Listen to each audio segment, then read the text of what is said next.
Welcome back to the best time of your life. Welcome back to the Curtis Walker Podcast. This is not a show about feeling good. It's a show about becoming capable.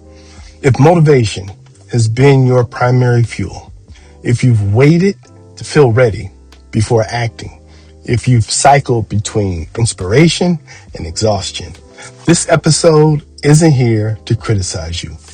It's here to expose a fragile operating system.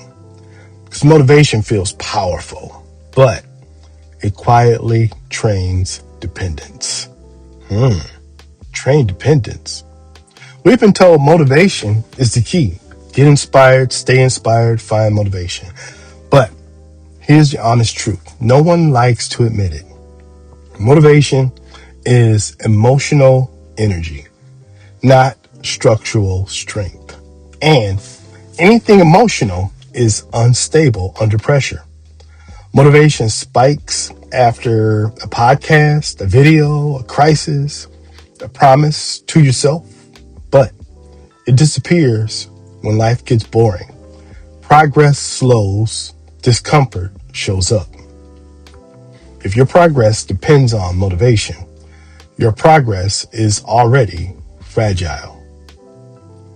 So, what motivation actually trains, let's get into that. Motivation doesn't just fade.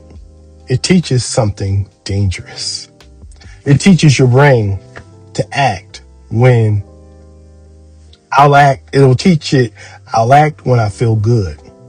Over time, this conditions hesitation. You start negotiating with yourself. I'll start tomorrow.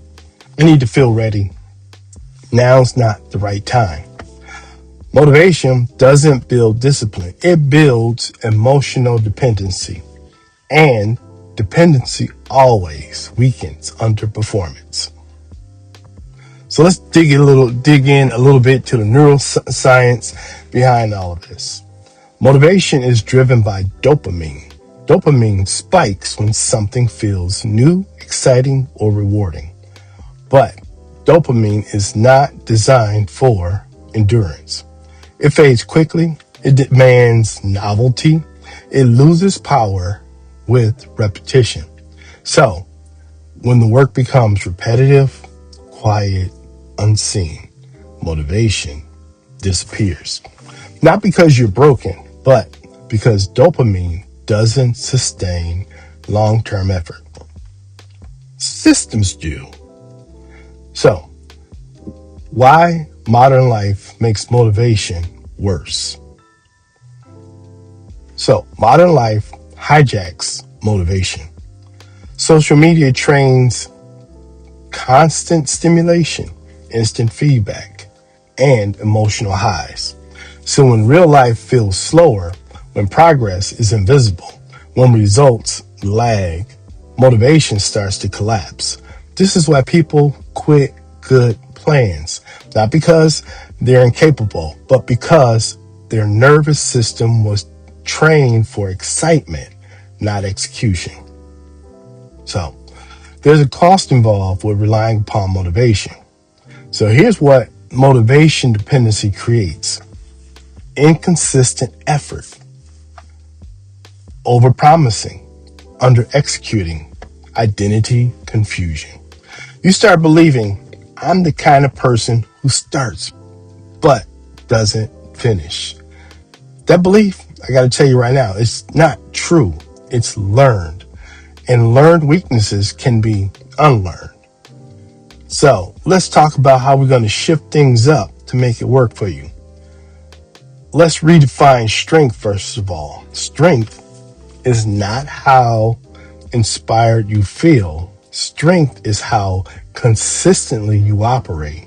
Strong people don't feel more motivated. They live inside frameworks.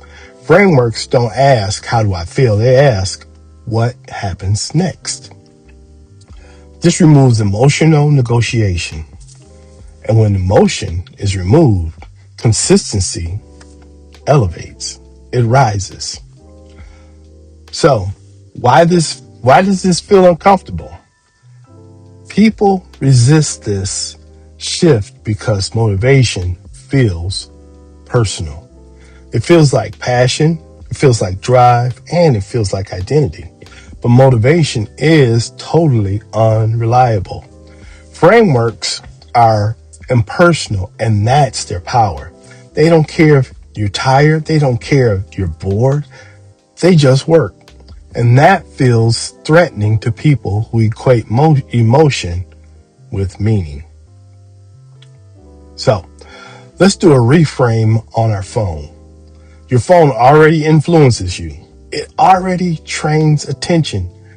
It triggers your habits. It rewards your emotion. So again, the question isn't, should my phone be involved? It already is. The question really is it reinforcing emotional dependency or structural consistency? Used intentionally, your phone becomes a stabilizer, a reminder of structure, a neutral guide when feelings fluctuate. Not a source of motivation, but a holder of process. So let's dig in a little bit to internal versus external consistency. Motivation-based action is internal and unstable. Structure-based action is external and reliable. External structure doesn't weaken you. It protects your best intention from your worst days. This is how professionals operate. Not by emotion, but by design. So, the quiet damage of getting this wrong. When people rely on motivation, they quit too early, they mislabel themselves, they lower their goals, they lose trust in themselves, not because they can't do the work, but because they expect their feelings to do what systems should have done. So if motivation is felt like a roller coaster, it's not because you lack drive. It's because you were taught to build your life on a feeling. And feelings don't hold weight. So, let me give you a bonus for hanging in with me all this time. And I'm going to give you some AI prompts that might be of value to you. So here we go. I want you to open your AI tool on your phone.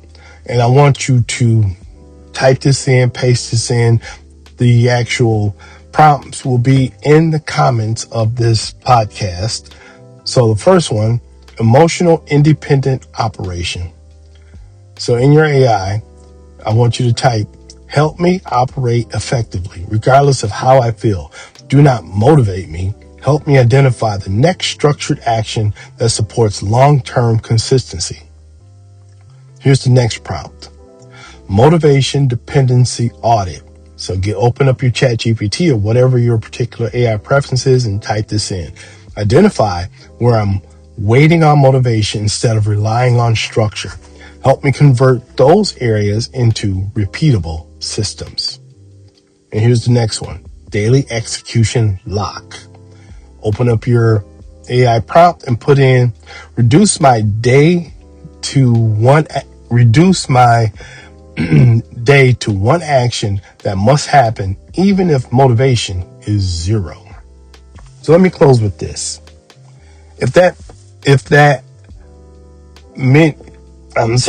I know that many of you listening right now, you want to understand and take advantage of AI, but you're struggling with where to begin.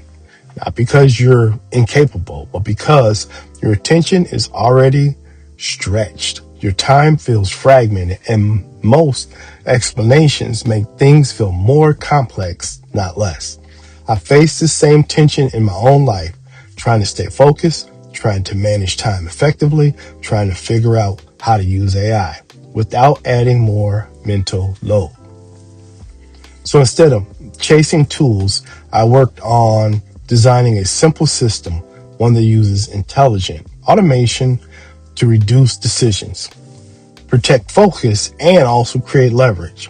I put together a quick and easy training that shows you how to set this up step by step. No overwhelm, no hype, just a clean starting point that puts you on the path to gaining an edge in the AI revolution. Simply click the link below. And as always, if this episode gave you clarity, listen to it again. If it describes something you've been silently dealing with, share it with a friend. And if you're ready to stop feeling overwhelmed by technology and start using it with intention, I'll see you on the inside. Let's get forging.